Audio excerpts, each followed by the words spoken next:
teman-teman, biar kita lebih akrab lagi nih. Dan ini kan momennya juga bagus ya untuk meluaskan networking gitu ya, untuk meluaskan jejaring kita gitu ya. Mari kita kenalan gitu dengan cara menuliskan asal daerah rekan-rekan expert di sini dan juga kesibukannya sedang sebagai apa. Misal kalau saya misalnya Jogja digital marketer, bisa kayak gitu. Bisa dibantu ditulis di kolom chat. Yuk kita kenalan.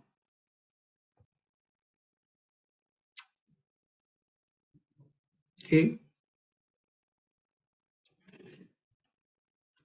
Mas Rifki Ahmad Sururi, Magelang Jateng. Net PHP Node.js developer. Wah, mantep nih. Devi asal Jogja, tim operasional Kak. Salam kenal. Oke, salam kenal. Yuk ada lagi. Ada 40-an orang nih yang udah join. Kita kenalan terlebih dahulu. Febri Jateng, terima kasih Mas Febri. Mas Riki Damar, Surabaya, full stack developer. Izin nimbrung Kak, aman, silakan nimbrung. Nimbrung manfaat. Kemudian ada Bapak Odi Kurniadi dari Jakarta, salam kenal Pak. Ada Mbak Novia, event manager. Terus ada Mas Dilan Mardi, asal Jakarta, mahasiswa. Ini Dilan yang lagi viral tuh nggak sih? Gitu, rindu-rindu itu. Mantap. Terus ada Mas Firdaus, Bantul, Yogyakarta. Salam kenal, ada Mas Amik dari Gresik, tukang desain. Waduh. Terus Mas Fikri dari Brebes, Mas Rian dari Bekasi, Bapak Sugiharto, Lamongan, Jatim. Salam kenal semuanya. Oke. Ada lagi yang mau kenalan? Nah, ini ada Kak Velia, Surakarta, mahasiswa, salam kenal. Siap. Ternyata banyak juga ya. Ada yang dari rekan-rekan profesional, ada juga yang rekan-rekan mahasiswa. Jadi cukup variatif nih peserta kita pada malam hari ini. Gitu. Ada Mas Agung juga dari Jogja. Salam kenal Mas Agung. Oke. Gitu ya kenalannya teman-teman. Siapa tahu nih momen kolaborasi gitu ya bisa tercipta dari webinar malam hari ini. Nggak ada yang tahu kan rezeki datang dari mana. Oke. Kemudian malam hari ini teman-teman kita akan membahas beberapa topik yang sangat menarik, yaitu apa sih itu Ethereum gitu ya. Jadi aku juga masih belajar nih teman-teman, rekan-rekan semua, Ethereum itu apa ya gitu ya. Apa yang bisa dilakukan di Ethereum, bagaimana cara menggunakan Ethereum, kemudian apa requirement yang diperlukan untuk menggunakan Ethereum, dan apa saja kelebihan dan kekurangan Ethereum. Nanti akan dikupas menarik banget gitu ya bakalan materinya oleh Mas Sastra. Oke, kita mungkin move. Nah, supaya ekspektasi kita sama nih dan kita tahu sebetulnya teman-teman tuh motivasi mengikuti webinar malam hari ini tuh apa gitu. Nah, mungkin teman-teman bisa isi gitu ya di menti.com dengan memasukkan kode 126999453 kayak gitu.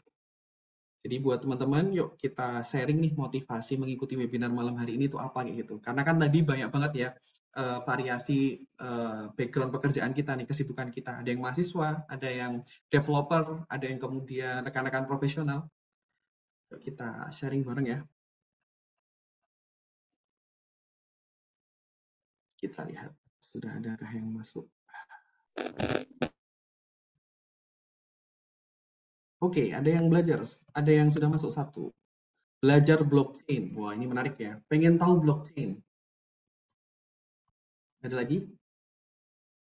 Yuk, biar Mas Sastra juga tahu nih, sebetulnya malam hari ini motivasi terbesar peserta yang ikut di webinar Ethereum ini gitu ya, itu apa? Ada yang mau ngisi lagi?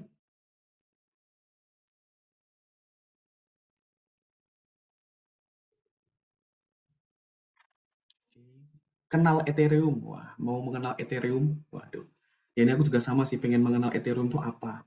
Mau memperdalam Ethereum langsung dari Mas Sastra, Kak. Waduh. Ini kayaknya ada yang udah kenal sama Mas Sastra atau ngikutin Mas Sastra ya. Nanti kita lihat nih Mas Sastra nih. Kayak gitu. Ini kayaknya penggemar rahasia Mas, mungkin ya. Kangen Mas Sastra Nababan gara-gara konten di YouTube nggak update-update. Udah ditagih Mas, udah ditagih nih. Berarti Mas Sastra itu YouTuber ya? Makanya setup-nya tadi oke banget ya. Nanti kita kenalan lagi deh. Kepo sama blockchain. Wah, jadi ada dua nih, ada dua kubu. Yang pertama pengen kenal sama blockchain, dan ada yang mau ngikutin lagi ya gitu ya, nge-catch up info dari Mas Sastra Nababan. Ingin belajar tentang blockchain, pengen nambah ilmu, ini yang panjang nih, karena sekarang masih duduk di bangku perkuliahan, sehingga saya ingin mengeksplor semua unsur yang ada di dunia informatika, agar nanti pada saat masuk ke dunia sesungguhnya, yaitu dunia kerja, sudah memiliki bekal untuk menghadapi dunia tersebut. Wah, mantap juga nih jawaban. Jadi, growth mindset banget gitu ya dari salah satu peserta kita malam hari ini. Ingin mengetahui lebih dalam tentang Ethereum. Oke, jadi tadi ya, kurang lebih pengen belajar tentang blockchain, Ethereum, terus ada yang pengen uh, keep in touch gitu ya dengan Mas Sastra Nababan. Oke, nggak masalah. Kita lagi lanjutkan teman-teman. Oke.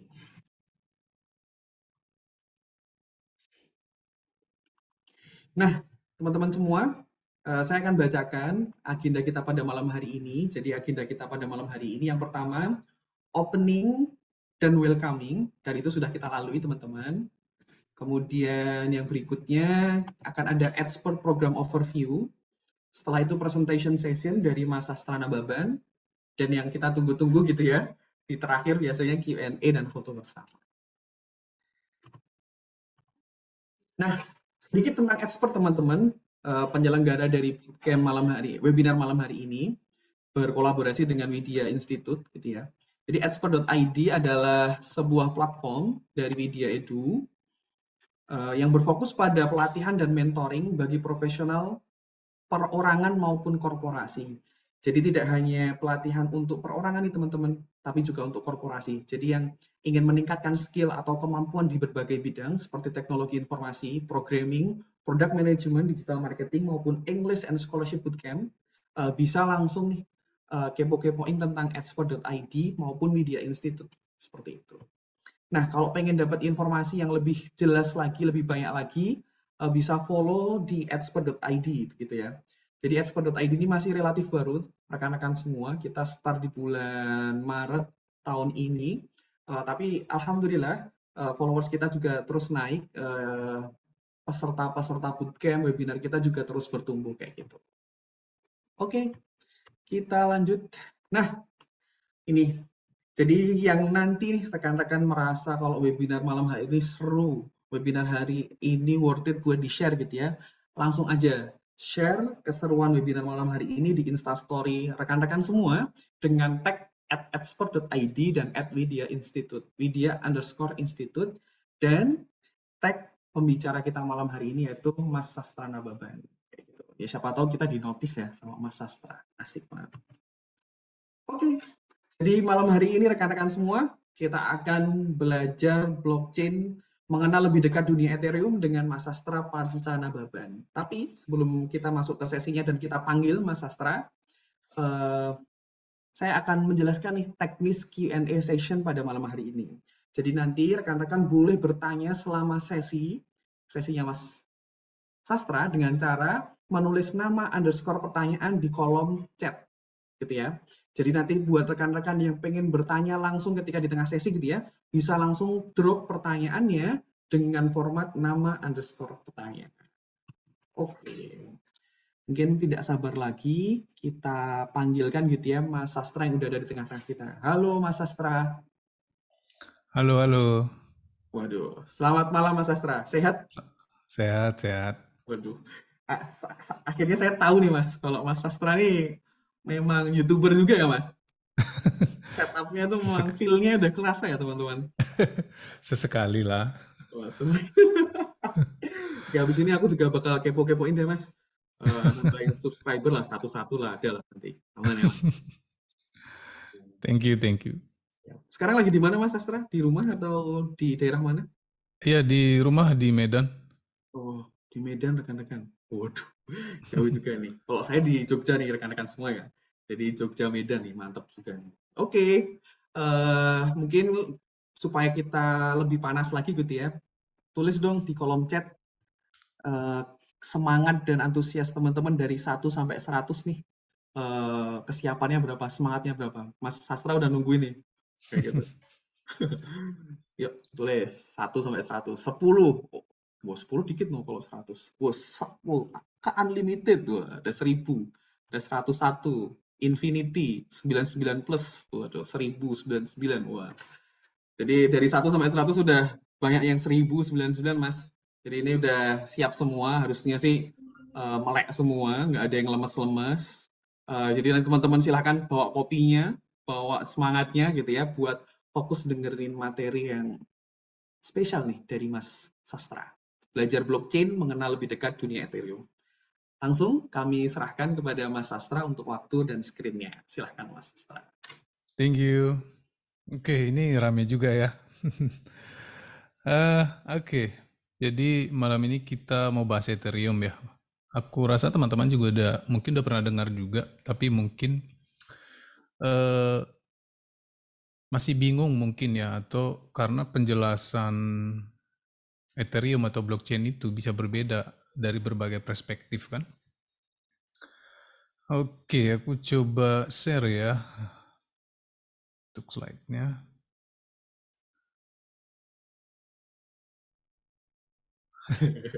Aman Mas. Salah pencet. Iya. Oke.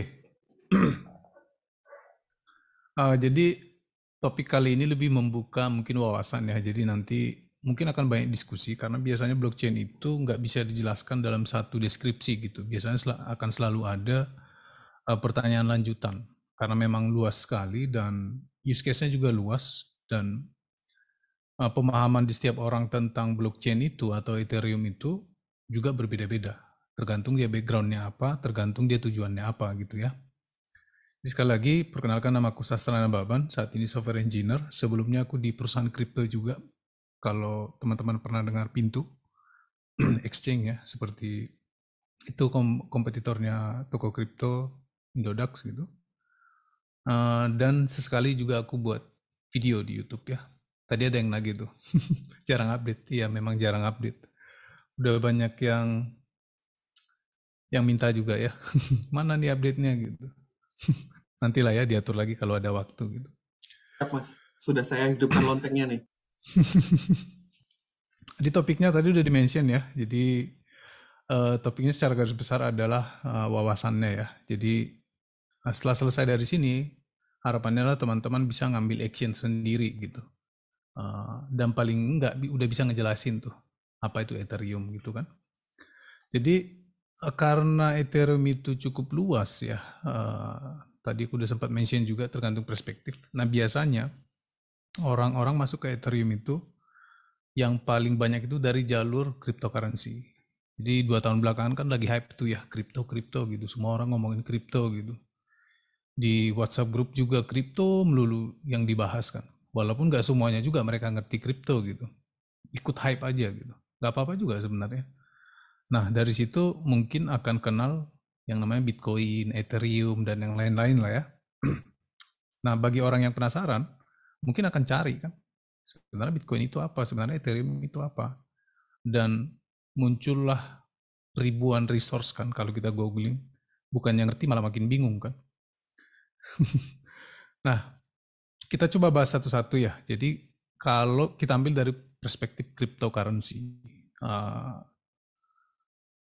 kita kesampingkan motivasinya mungkin teman-teman mau beli, mau trading, mau kaya gitu. Kita kesampingkan dulu, tapi kita coba pahami cryptocurrency-nya. Jadi ada Ethereum, sebuah benda, sebuah hal yang disebut dengan cryptocurrency gitu. Nah untuk memahami cryptocurrency, karena itu currency, berarti kita coba sedikit review sejarah dari uang. Ya. Jadi uang yang kita pegang sekarang itu disebut namanya fiat currency. Nah kalau dilihat dari sejarahnya, uang itu pertama kali mungkin 700 sebelum Masehi ya, pertama kali dibuat gitu. Nah sebelum uang itu ada, yang ada itu sistem barter. Jadi kalau mungkin aku petani, aku mau beli daging, ya aku tukarkan beras dengan daging contohnya. Begitulah sebaliknya ya. Nah barter ini sebenarnya ini yang paling tua ya sistem transaksi gitu. Sampai sekarang juga mungkin masih sering terjadi ya. Mungkin kita barter dengan teman barang-barang tertentu gitu. Nah Sistem barter ini nggak efektif karena ya contoh seperti tadi mungkin saya maunya daging gitu. Tapi yang punya daging itu nggak mau beras gitu, padahal saya punya beras gitu. Dan susah harganya kan susah juga menentuin ya. Untuk beli daging itu harus butuh berapa kilo beras gitu. Jadi selama bertahun-tahun manusia mencari cara supaya ada satu kesepakatan gitu untuk nilai tukar. Banyak yang dibuat ya. Kalau kita lihat sejarahnya, ada juga sempat pakai garam, pakai kulit binatang gitu. Banyak yang dicoba sampai akhirnya yang paling umum itu digunakan adalah emas. Jadi selama ribuan tahun emas itu jadi currency ya, bahkan antar negara juga gitu. Nah, tapi emas itu punya kelemahan kan. Kelebihannya memang dia susah di-generate ya, beda dengan alat tukar yang lain. Kalau contohnya kita pakai garam, garam kan gampang dibuat juga gitu bagi orang-orang yang dekat di laut dan susah disimpan juga kan kalau garam, kelemahannya itu. Tapi kalau emas bisa tahan lama juga kan, gak busuk dia. Nah permasalahannya itu susah kan kita bawa-bawa dan kalau butuh pecahan kecil juga susah gitu. Nah akhirnya muncullah konsep fiat currency, konsep uang. Jadi uang ini sebenarnya awalnya ya sebelum sekarang gitu. Di awal-awal uang itu adalah surat hutang. Jadi sebenarnya bank itu ngasih lembaran kertas dan orang-orang kasih emas. Jadi si bank ini menjamin gitu.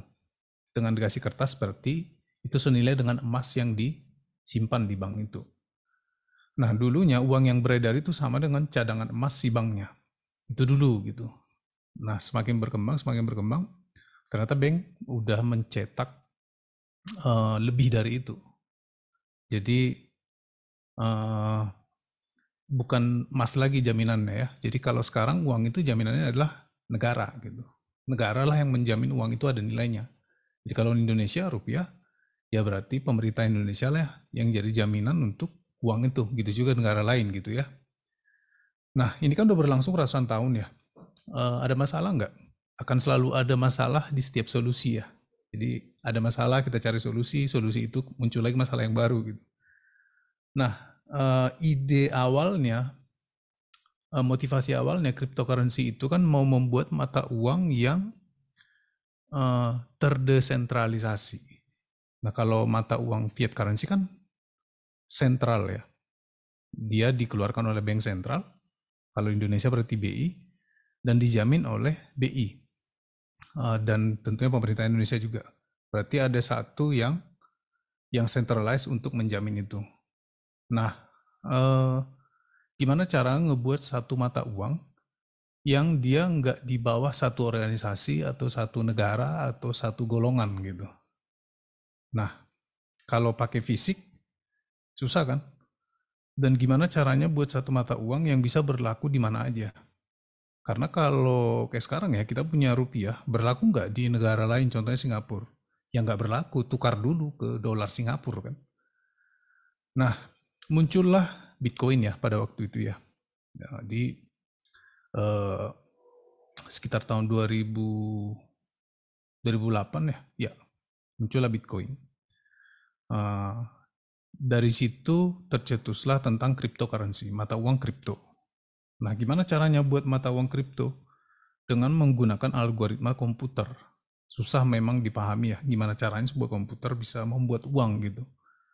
Terus gimana nilainya, siapa yang menjamin gitu. Ini komputer bisa membuat uang, tapi uangnya nggak ada wujudnya. Nah, itu memang susah dipahami dulu ya. Nah, apa yang bisa membuat cryptocurrency ini berjalan? Karena sifat uang itu pertama tidak boleh diduplikasi. Kalau uang gampang diduplikasi ya nggak uang namanya kan, kita bisa print sendiri aja gitu. Nah sementara kalau dunia komputer, apa sih yang nggak bisa diduplikasi gitu? Kita bisa copy paste saja. Kemudian susah dibuat. Kalau gampang buatnya berarti nggak ada nilainya kan? Nah muncullah ide dari blockchain. Sebenarnya blockchain itu teknologinya udah lama, tapi nggak blockchain namanya. Jadi ada beberapa algoritma-algoritma gitu digabung, jadilah blockchain yang idenya adalah kira-kira seperti ini. Jadi blockchain itu adalah world komputer dunia gitu. Jadi bayangin ada banyak komputer-komputer ini saling terhubung yang gunanya untuk membuat menyimpan database. Jadi simpelnya adalah komputer-komputer ini nanti punya database, semuanya sama, kopiannya sama gitu. Nah, si komputer-komputer ini saling berhubungan. Nanti ada yang namanya konsensus, kita bahas lagi lebih lanjut. Intinya adalah ini semuanya bekerja sama, komputer-komputer ini disebut dengan node.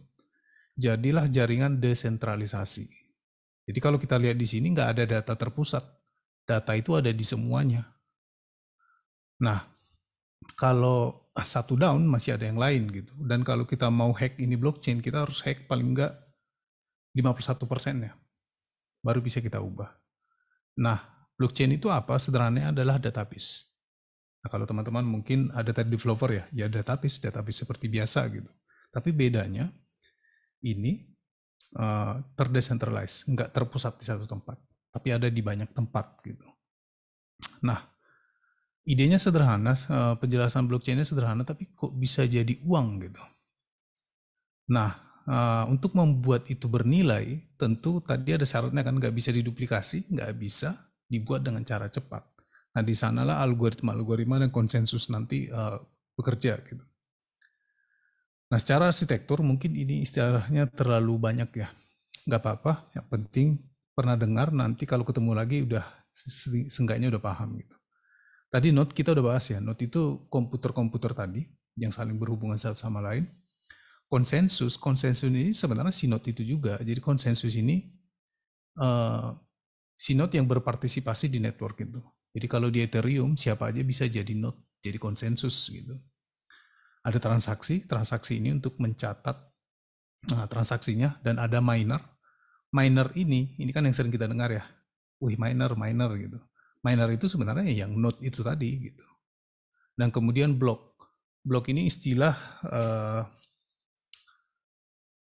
tempat penyimpanan datanya ya di blockchain. Karena secara struktur kan walaupun database, dia kan agak berbeda ya dengan database pada umumnya. Contohnya kalau kita pakai SQL gitu, kan di sana ada table dan yang lain-lain gitu kan. Nah, di sini namanya blok gitu. Itu sedikit teknisnya ya. Nah, sekarang gimana cara kerjanya gitu? Karena blockchain itu, network blockchain itu mirip-mirip. Memang di sini yang kita bahas Ethereum ya, tapi secara garis besar, cara kerjanya seperti ini. Jadi katakanlah ini tadi kan ada dua tadi ya. Katakanlah ini si A dan si B. Si A ini mau kirim duit nih ke si B. Atau kirim aset. Jadi cryptocurrency itu sebenarnya adalah sesimpel itu file atau data gitu ya, data. Jadi berkirim data ke si B gitu. Nah, transaksi ini nantinya akan dikirimkan ke si jaringan-jaringan tadi. Kemudian jaringan itu mencoba memvalidasi gitu ya. Kan banyak node-nya tadi ya. Nah, kalau sudah tervalidasi, itu disimpan ke dalam blok. Jadi blockchain itu kan blockchain, rantai blok gitu kan. Blockchain itu kumpulan beberapa blok. Nanti kita lihat lagi lebih detailnya ya. Mungkin grafik ini nggak terlalu menggambarkan secara visual. Aku ada explain yang cukup bagus ya ketemu kemarin. Nanti teman-teman bisa lihat di sini. Nah, ini dibuat visualnya cukup menarik. Jadi tadi kita udah mention bahwa blockchain itu adalah database ya. Dan Ethereum adalah salah satu database itu. Gitu ya. Nah, di sini kita lihat sebelah kiri ada record. Nah, ini yang paling kecil ya. Jadi record ini menyimpan semua informasi. Nah, contohnya mungkin tanggal transaksi, berapa transaksinya, dan yang lain-lain gitu ya. Nah, kumpulan-kumpulan record ini nanti disimpan ke blok. Jadi satu blok itu bisa banyak informasi tuh. Ya. Nah, kemudian kalau udah penuh ini bloknya, baru dimasukkan ke chain-nya. Jadi rantai blok. Kira-kira gitu ya cara kerja si blockchain-nya ya. Nah, ini ada ilustrasinya. Jadi di sini contohnya Mr. Pink menjual 2 koinnya ke Mr. Green. Jadi kalau kita lihat di sini, ini si Pinknya, ini si Greennya ya. Nah, kegiatan ini kan transaksi ya, disimpan ke dalam record. Nah, record itu nanti akan dikirim ke network, kan banyak nodes-nya tuh. Jadi nodes-nya mencoba memvalidasi apakah ini transaksinya valid atau enggak. Dan ada algoritma konsensus juga di sana ya, untuk memasukkan record itu ke blockchain-nya. Nah, itu secara garis besarnya ya, cara kerja blockchain-nya. Jadi kalau kita bahas blockchain berarti itu adalah database. Database yang terdecentralized. Yang punya banyak nodes gitu. Nggak ada, bukan database yang di satu tempat kemudian bisa kita akses langsung gitu. Nah, sekarang kita balik ke Ethereum ya. Jadi Ethereum itu salah satu dari blockchain network. Blockchain tadi kan database ya, jadi dia ada banyak, salah satunya Ethereum. Nanti kalau kita bahas lagi, sebenarnya banyak lagi network yang lain, cuman yang paling populer itu saat ini adalah Ethereum. Nah, jadi setelah Bitcoin rilis tahun 2018, bukan 2018 nih, salah nih kayaknya. 2008 ya. Jadi ketika dirilis pertama kali ada white papernya itu kan nggak langsung jadi ya. Jadi dia dirilis ke komunitas dulu dan banyak kontribusi di sana karena memang itu open source. Dan pembuat Bitcoin ini juga kita tahu dia anonim ya. Anonim, dia nggak reveal atau ngasih tahu identitasnya. Nah, saat itu Vitalik Buterin ini yang salah satu penggagas Ethereum ya.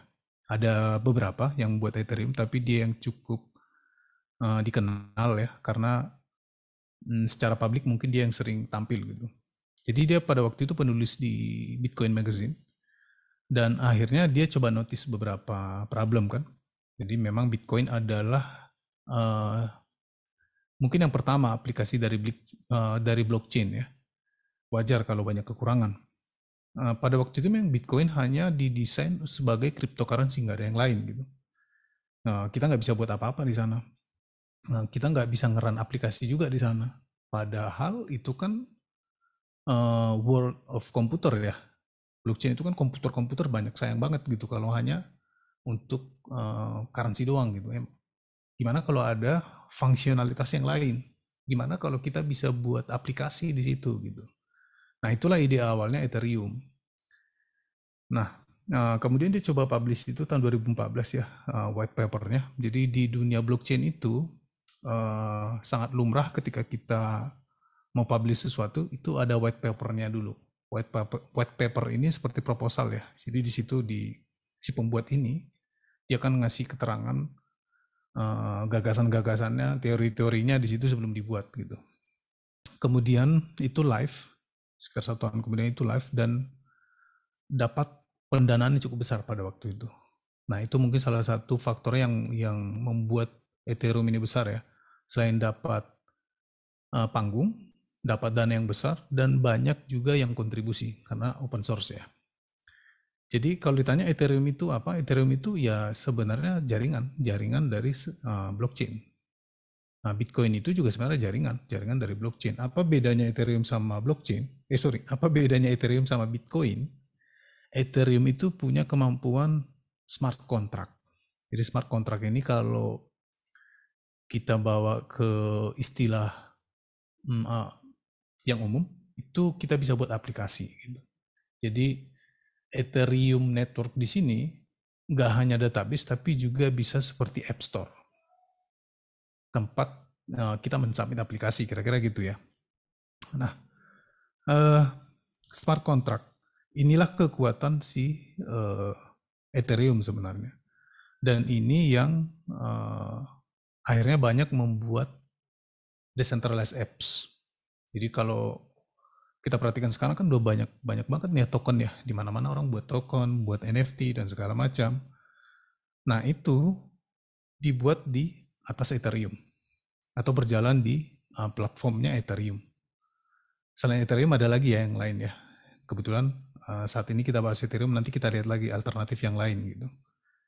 Nah, itu booming. Jadi kripto itu makin booming semenjak adanya salah satunya adalah Ethereum. Nah, itu sebabnya dan komunitasnya juga besar ya. Itu sebabnya teman-teman biasanya kalau mau masuk ke dunia blockchain, khususnya engineer, tadi ada yang bilang ya, mau belajar blockchain, nggak salah kalau disarankan memang ke Ethereum. Pertama, memang itu pasarnya luas, banyak yang gunain, banyak apps yang udah jalan di sana juga, dan udah berlangsung berapa tahun gitu. Dan resource-nya juga cukup banyak. Nah, kembali lagi ke smart contract ya. Jadi kalau teman-teman punya background programming, ya smart contract ini sebenarnya seperti uh, aplikasi gitu, tapi dalam bentuk kontrak. Smart contract disebut smart contract karena begini, dia mengadopsi kontrak dari dunia nyata. Jadi contohnya ya, kalau kontrak si A dan si B mungkin buat perjanjian kan kira-kira gitu kan. Mereka buat perjanjian di kertas. Sesimpel contohnya kita ngontrak rumah deh. Nah, kalau kita ngontrak, biasanya kan ada perjanjiannya ya, baik itu lisan maupun tulisan. Mulai dari tanggal sekian sampai tanggal sekian gitu mungkin ya, start sewanya dan berakhir sewanya dan biayanya. Nah, kalau udah selesai, paling nanti yang punya kontrakan bilang udah habis nih, mau dilanjut atau enggak, kan kira-kira gitu kan. Nah, itu kontrak di dunia nyata. Nah, kontrak-kontrak seperti itu kan banyak case-nya ya di dunia nyata ya. Entah itu kita lagi kuliah, kan ada juga kontraknya, kapan bayar uang kuliah dan segala macam gitu. Nah, itu banyak di dunia nyata yang ini yang gimana caranya ini kita buat ke komputer, menjadi program komputer dan itu bisa tereksekusi secara otomatis. Nah, makanya disebut smart. Kalau kontraknya masih dieksekusi manual kan nggak smart ya. Tapi gimana caranya itu tereksekusi otomatis gitu. Contoh kasus yang kontrakan tadi. Gimana caranya itu tereksekusi otomatis. Walaupun nggak 100%, tapi paling nggak transaksinya bisa otomatis gitu. Nah, itu yang disebut dengan smart contract. Jadi smart contract itu sebenarnya kode program juga yang kita deploy ke jaringan blockchain. Nah, itu nanti akan tereksekusi dengan sendirinya ketika kondisi-kondisi tertentu sudah terpenuhi gitu. Contohnya kalau di case tadi, kalau tanggalnya udah pas, udah sesuai, ya dia akan tereksekusi secara otomatis. Sesimpel itu sebenarnya smart contract ya, idenya. Nah, jadi secara teknis, kalau berbicara smart contract, maka yang pertama kita buat adalah menulis kontraknya. Kalau di Ethereum itu kita pakai Solidity.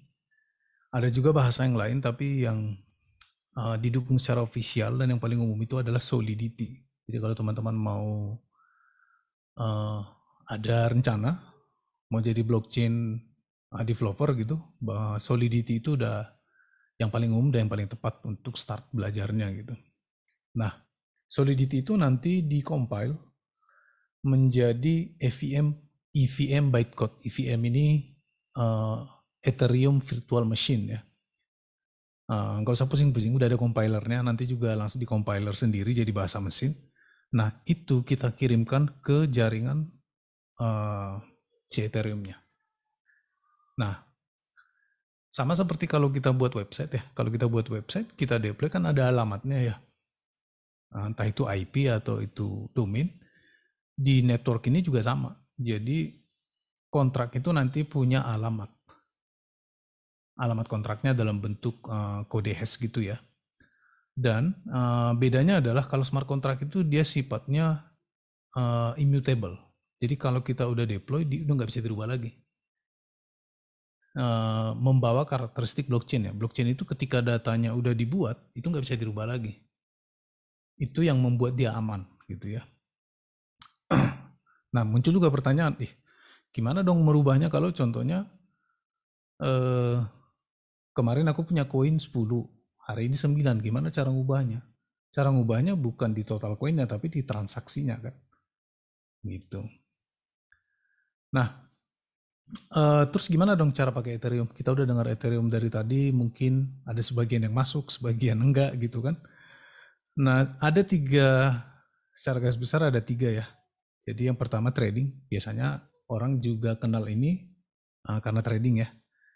apalagi waktu hype kemarin. Jadi kita bisa beli Ethereum di sana, bisa beli aset-aset yang lain juga. Karena dulunya kalau kita mau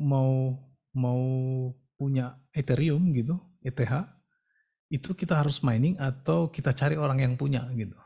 Nah, semenjak adanya trading platform ini atau exchange platform ini, kita dengan mudah bisa kita beli ETH lah gitu. Berapa sekarang Ethereum ya? Coba cek di pintu ya.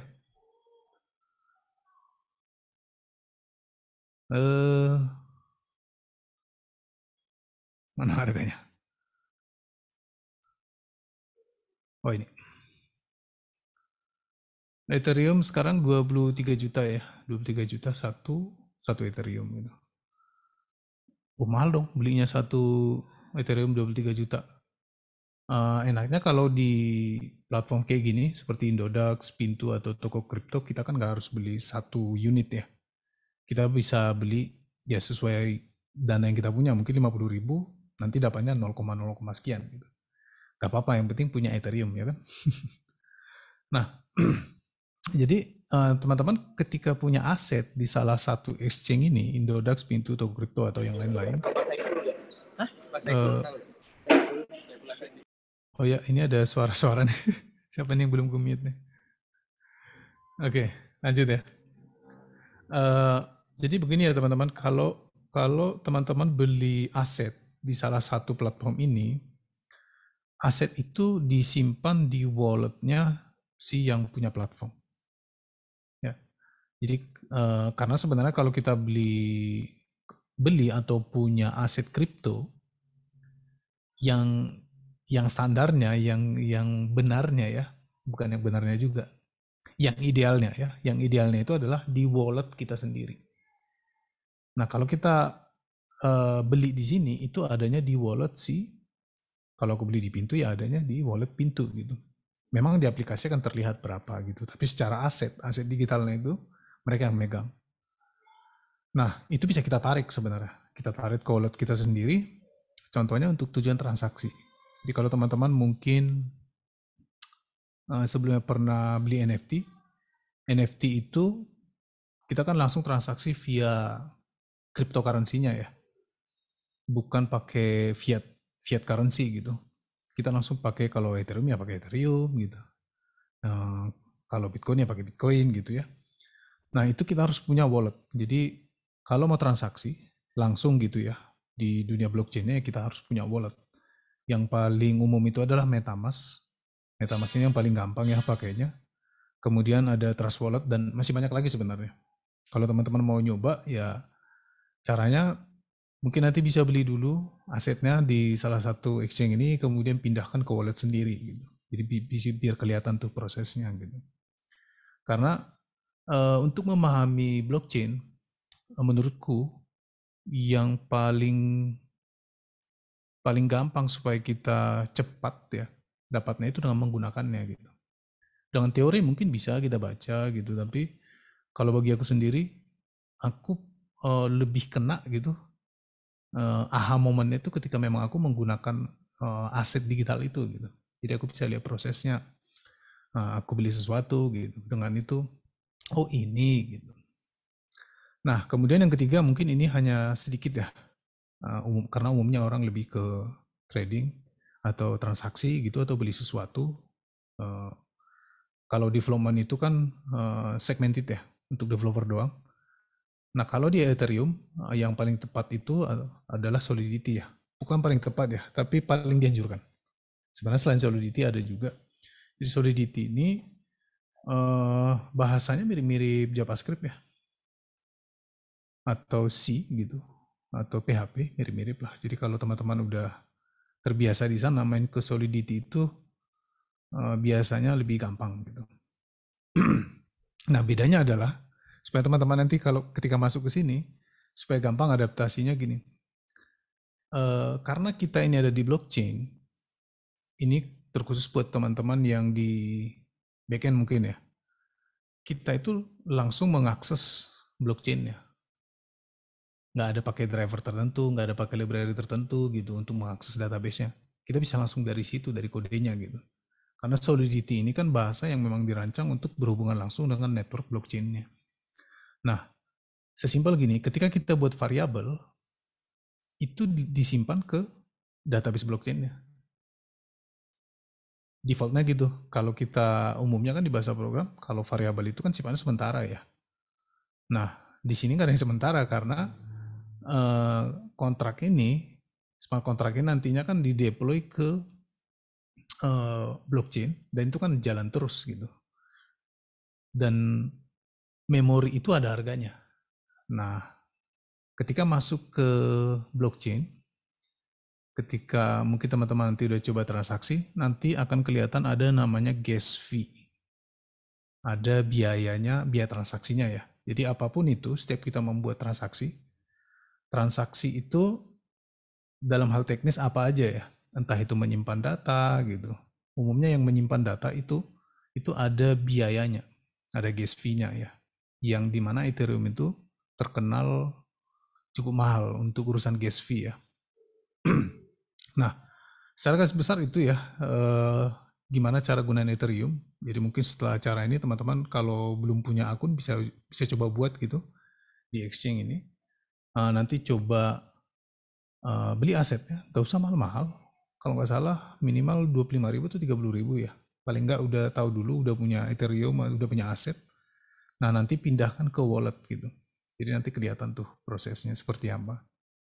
Untuk belajar aja dulu ya. Kalau development bisa langsung main ke Solidity ya. Solidity ini seperti back-end-nya kalau di dunia blockchain. Nah kalau di blockchain front-end-nya apa dong? Ya sama seperti biasa kalau teman-teman pakai React, pakai Vue, pakai itu juga bisa. Tapi untuk berkomunikasi dengan back-end-nya biasanya pakai Web3.js. Web3.js ya. Nah, karena dia nggak pakai REST API seperti umumnya aplikasi web gitu atau mobile, tapi dia menggunakan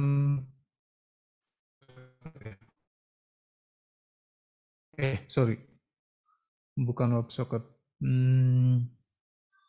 Jadi lupa lagi namanya. Tetap teknologi HTTP tapi bukan REST API gitu. Oke, nah ini lebih ke developer ya, karena tadi ada banyak juga yang developer. Kalau teman-teman mau melihat landscape seperti apa blockchain development, jadi secara garis besar ada dua ya blockchain developer ya. Satu yang memang membuat core-nya, jadi seperti Ethereum kan ada developernya kan, membuat core-nya. Dan satu lagi ada yang ngebuat apps-nya. Sama seperti contohnya kita buat aplikasi mobile, ada yang ngebuatin sistem operasinya, contohnya Android gitu, ada yang membuat aplikasinya. Dalam hal ini adalah kita yang membuat aplikasinya ya, bukan yang membuat core-nya gitu. Nah, sorry ini agak ketutup ya. Jadi supaya teman-teman nanti tahu landscape-nya, karena ada spesialisasi juga di sini ketika masuk ke ranah profesional, kita kan nggak mungkin megang semuanya ya. Pasti ada ranah yang lebih spesifik kalau kita mau ambil gitu. Sama halnya juga seperti development pada umumnya. Mungkin ada yang full stack, itu hal yang umum juga ketika seseorang bisa back end front end, tapi akan ada saatnya juga kita lebih spesifik gitu.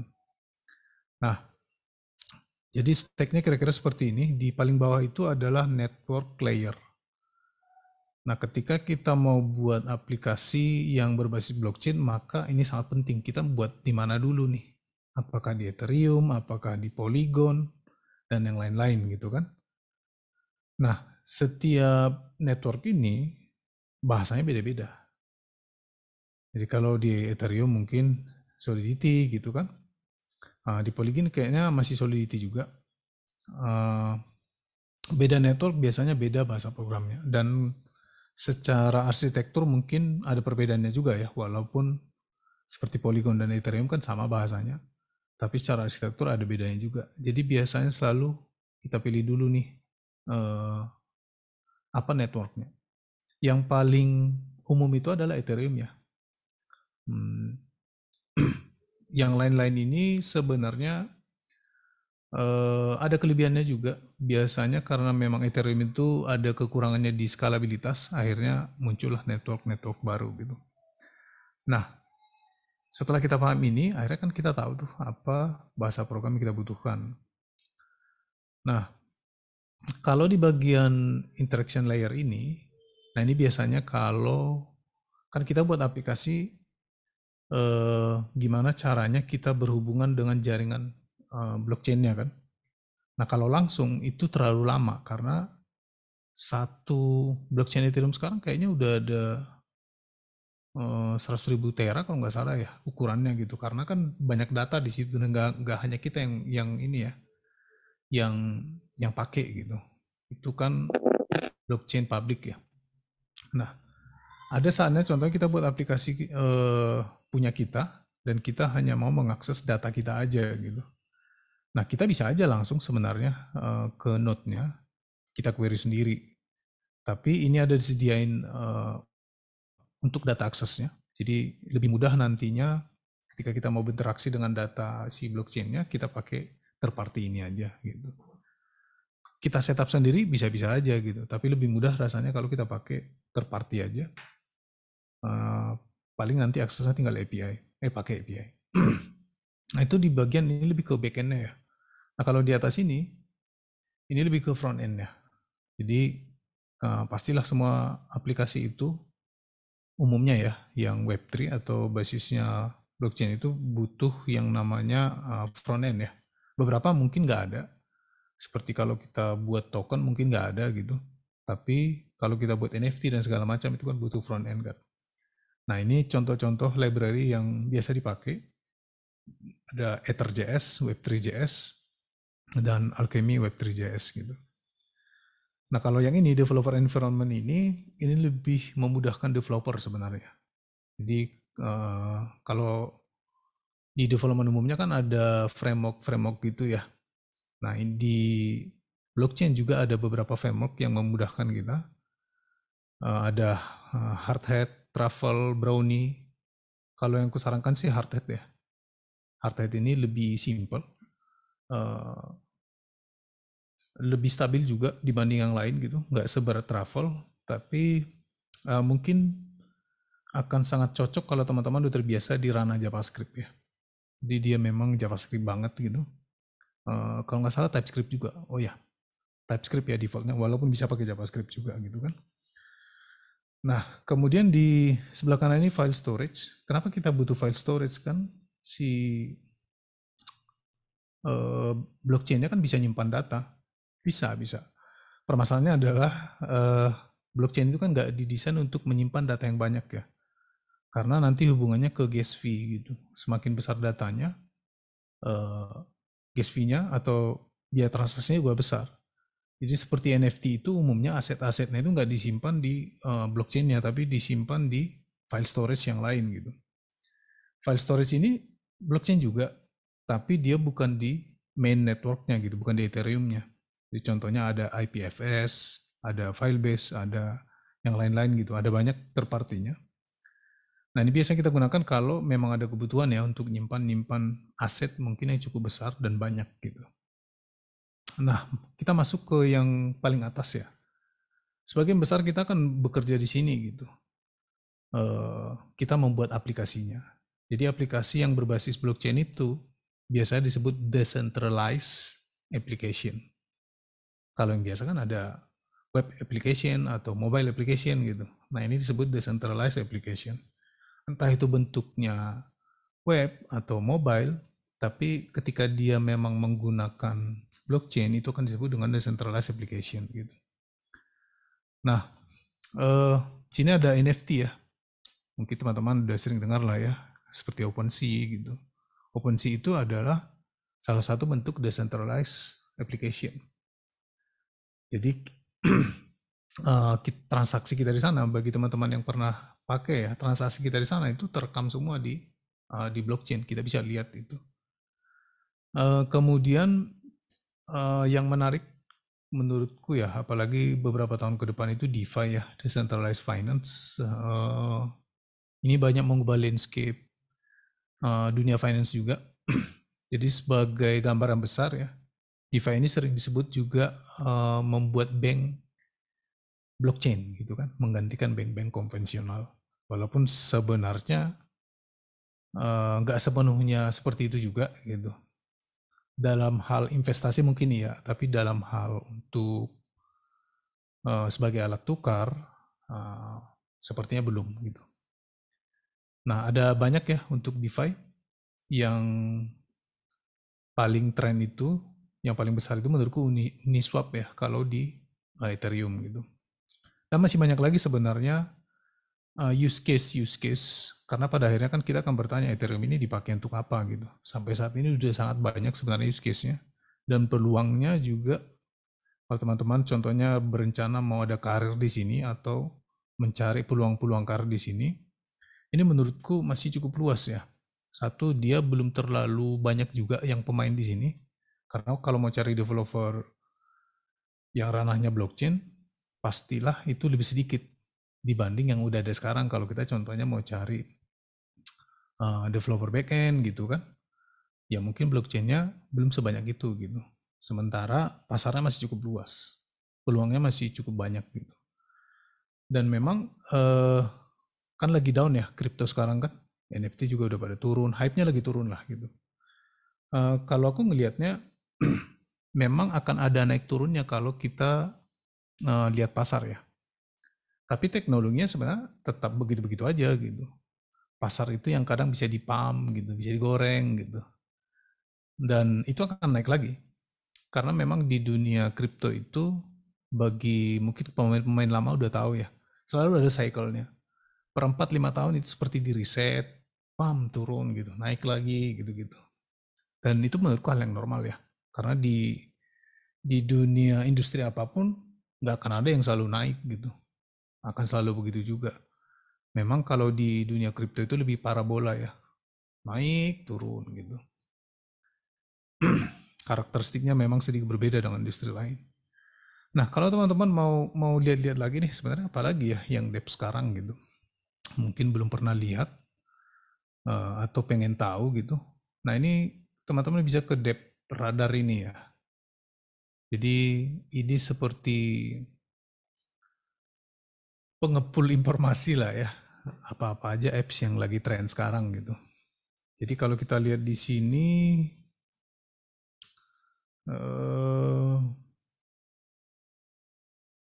coba kita lihat dari industrinya ya.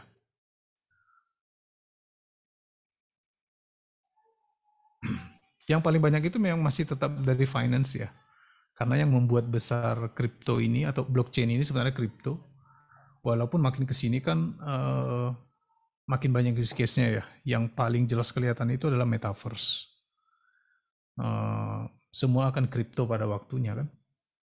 Jadi kalau kita lihat contohnya apa yang bukan finance ya. Sosial deh contohnya, sosial media ya. Kalau sosial media ini biasanya lebih ke metaverse.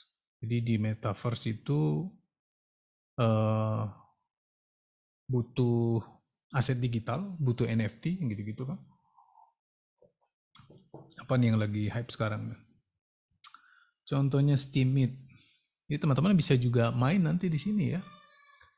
Atau yang suka game mungkin cobalah main-main sesekali di gamenya Depths ya. Game yang pakai kripto. Alien Worlds. Yang paling banyak itu sekarang kalau aku lihat itu aplikasi yang play to earn ya. Nah ini nih play and earn. Jadi kita pas main kita bisa dapat asetnya gitu. Asetnya nanti kita bisa jual gitu. Jadi ada motivasi ekonominya juga kadang-kadang selain cuma game. Dan masih banyak lagi sebenarnya. Jadi teman-teman nanti bisa coba lihat-lihat dulu gitu. Apa yang lagi tren sekarang ya gitu. Dan memang nggak semua aplikasi itu masuk akal ya. Kok ada orang yang mau pakai ini gitu. Ini siapa yang pakai ya gitu. Kadang-kadang ada yang apa ya? Ini di luar selera kita mungkin nggak relate dengan kita gitu, tapi nggak apa-apa. Paling nggak kita bisa ngikuti tren lah ya. Jadi caraku biasanya ngikuti tren dengan ngelihat seperti ini, karena aku nggak mungkin cobain juga semuanya kan. Tapi paling nggak tahu tuh sekarang ini paling rame apa ya dunia blockchain ya gitu. Eh, Kalau kita lihat sedikit di networknya ya, karena ini kan kita tadi hanya bahas Ethereum, ya mungkin kita bisa coba lihat dari network yang lain ya.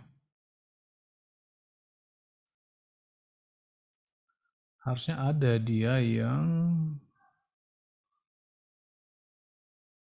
bisa kita filter berdasarkan network gitu.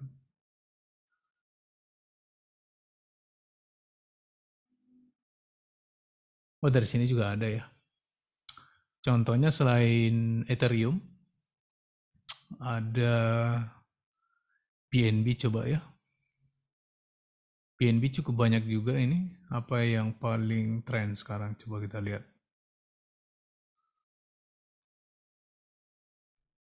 1xBit. Oh, Hook. Hook ini apa ya? Future Community Owned Economic. Memang ketika kita bercerita blockchain, kebanyakan itu memang motivasinya masih ke finance atau uang ya.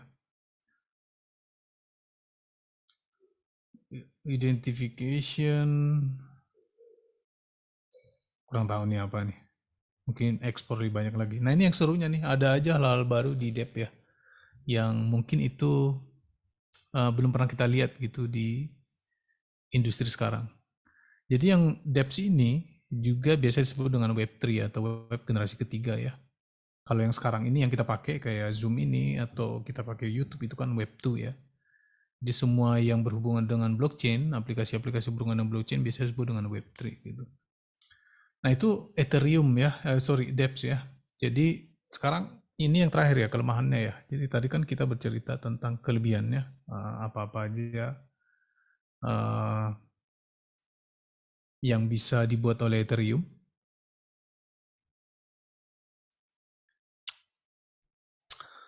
Pertama scalability ya. Nah ini juga jadi problem sebenarnya. Scalability maksudnya begini. Ethereum itu kan sempat beberapa kali lambat karena banyak yang pakai kan. Jadi sangat masif. Apalagi setahun yang lalu kalau aku ingat sangat masif ya, banyak buat token, banyak buat ini gitu. Karena pada awalnya Ethereum nggak didesain untuk nampung sebanyak itu gitu. Dampaknya apa? Transaksinya jadi lambat dan harganya mahal gitu. Nah ini sebenarnya udah mulai banyak dicarikan solusinya dengan menggunakan layer 2 ya. Jadi kalau teman-teman nanti bisa lihat layer 2, dia pada akhirnya tetap menggunakan jaringan Ethereum, tapi dia bisa lebih murah dan lebih cepat gitu. Karena banyak juga yang menawarkan network baru gitu. Network baru ada istilah Ethereum killer ya. Banyak yang mencoba menyaingi Ethereum, tapi ternyata nggak bisa karena mungkin bukan nggak bisa ya, belum bisa. Karena begini, dalam blockchain itu kalau mau aman, maka yang kita korbankan adalah kecepatan. Kalau mau cepat, maka yang kita korbankan adalah keamanan gitu. Nah, teknologi mungkin makin berkembang ya. Kalau sekarang masih di situ ya, jadi kita nggak bisa dapat dua-duanya, kita harus pilih salah satu. Kemudian yang kedua, ini investasi yang high risk ya. Jadi kalau teman-teman mau main di sini, pastikan bukan karena ikut-ikutan. Kalau hanya untuk belajar sistemnya sih, investasinya nggak masalah gitu. Maksudnya kalau kita mau transaksi, kita mau beli NFT, mau trading gitu. Ini salah satu resikonya cukup tinggi. Jadi kalau teman-teman mau ke sini pastikan uang dingin ya. Uang dingin berarti memang bukan uang yang dimasukin ke kulkas ya. Uang yang memang gak dipakai gitu. Bukan uang belanja, bukan uang kebutuhan sehari-hari yang memang ya kita siap habis gitu. Jadi kalau mau invest sesuatu di sini, pakailah uang yang memang siap untuk rugi. Kalau belum mau buat rugi ya jangan gitu. Dan ketiga ini masih sama dengan scalability tadi ya. Gas fee tadi biaya transaksinya tinggi gitu. Tapi berita baiknya kalau kita memang hanya fokus di development, bahkan nggak ada biaya sebenarnya. Ini semua kan ceritanya ketika udah di production, ketika kita belajar bisa free sebenarnya. kita nggak langsung harus berhubungan dengan blockchain si yang live-nya ya. Karena disediakan juga sebenarnya jaringan ya seperti staging lah. Kita bisa coba-coba di situ gitu. Karena kita juga beberapa kali buat dApps, ya kita nggak langsung live dong. Ada seperti network untuk blockchain-nya juga gitu. Nah kalau untuk development mungkin high risk investment ini nggak berlaku, gas fee ini nggak berlaku gitu. Tapi itu berlaku kalau kita mau investasi atau memang sudah live gitu. Oke, itu mungkin kelemahannya ya. Sambil kulihat ada yang di chat. Bahasa penggunaannya udah dibalas tadi ya. Kalau mau buat smart contract itu pakai Solidity, kalau Ethereum ya. Oke, teorinya sampai di situ. Materinya sampai di situ. Mungkin kita bisa lanjut ke Q&A. Thank you. Oke, terima kasih Mas Sastra. Aduh. Apa ya? Aku kan termasuk awam nih rekan-rekan semua ya, teman-teman semua. Saya termasuk awam yang di bidang Ethereum ini, tapi jadi ada gambaran gitu ya tentang Ethereum tadi. Kita belajar start dari cryptocurrency, kemudian ada NFT, ada Ethereum, kemudian ternyata Ethereum nggak cuma trading transaksi, tapi juga ada development-nya kayak gitu. Terus tadi kita juga belajar tentang di apps ya, kayak gitu, decentralized apps. Menarik banget gitu ya. Ya walaupun saya perlu catch up juga nih, rekan-rekan kayak gitu. Jadi juga no worry gitu ya teman-teman. Buat rekan-rekan yang masih bertanya-tanya gitu ya, ini momennya banget nih buat langsung tanya sama Mas Sastra gitu ya tentang Ethereum ini. Tapi tadi juga ada pernyataan yang menarik ya dari Mas Sastra ya, bahwa memang mungkin trennya gitu ya lagi turun, tapi udah normal gitu ya. Next tetap akan kepam lagi nih blockchain dan kawan-kawannya kayak gitu ya. Oke, jadi buat teman-teman semua yang masih penasaran gitu ya, bisa langsung tulis pertanyaan di sesi Q&A ini gitu ya, dengan format nama underscore pertanyaan. Atau nanti gitu ya akan ada sesi juga pertanyaan gitu ya, teman-teman bisa raise hand, kemudian langsung bisa bertanya langsung secara langsung sama Mas Sastra kayak gitu. Nah, tapi sebelum ke sesi pertanyaan teman-teman, ada info menarik nih teman-teman. Jadi expert.id gitu ya akan mengadakan juga nih camp blockchain specialization kayak gitu. Jadi developing blockchain gitu ya, solution using Ethereum and Polygon. Jadi akan ada bootcamp intensifnya teman-teman, 8 sesi intensif dalam waktu 1 bulan.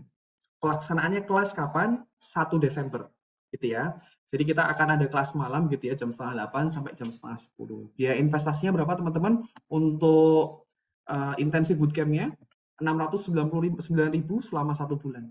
Nah, kurikulum apa yang akan dipelajari teman-teman? Yang pertama, block mechanism, kemudian Nakamoto consensus and large scale consensus, kemudian basic of Ethereum. Nah, tadi juga sempat dijelaskan gitu ya, spill tentang Ethereum. Kemudian smart contract gitu ya. Tadi juga disampaikan bahwa salah satu keunggulan Ethereum nih di smart contract-nya kayak gitu. Terus ada solidity. Nah, tadi ya bagian solidity, bagian development-nya kita juga akan belajar. Kemudian Web3 gitu ya, web generasi ketiga Web3, kemudian Polygon dan decentralized finance kayak gitu. Jadi 8 sesi intensifnya akan mempelajari itu semua teman-teman. Setelah itu, fasilitas yang akan didapatkan adalah modul, ada video pelatihan, ada konsultasi dengan praktisi dan grup komunitas, plus sertifikat pelatihan, kayak gitu. Nah, siapa sih mentornya gitu ya, yang akan bertindak selaku mentor yang membersamai bootcamp 1 bulan ini yang intensif gitu ya. Jadi kita punya mentor yang kece nih gitu ya. Yang pertama Pak Risman Adnan gitu ya. Mungkin kita juga udah kenal sama beliau gitu ya. Pak Risman Adnan, beliau CEO Samsung R&D Institute Indonesia, sering gitu ya. Dan juga Pak Susanto Beni, Head of Product Management at Samsung R&D Institute Indonesia. Kayak gitu. Nah, apa sih pertanyaan yang biasa ditanyain gitu ya? Jadi pertanyaan yang biasa ditanyain, pemula bisa ikut nggak? Bisa. Belajar dari materi-materi dasar? Iya, dari basic banget kayak gitu. Kemudian kelasnya full online, secara live dengan mentor dari awal sampai akhir. Kemudian jamnya malam hari, supaya tidak mengganggu waktu kerja maupun kuliah. 8 kali pertemuan efektif selama bulan Desember. Mohon maaf ya, ini ada sedikit typo gitu ya, ada salah penulisan. Bulan Desember ya teman-teman, bukan bulan November. Kemudian grup belajar di WhatsApp dengan mentor yang expert di bidangnya.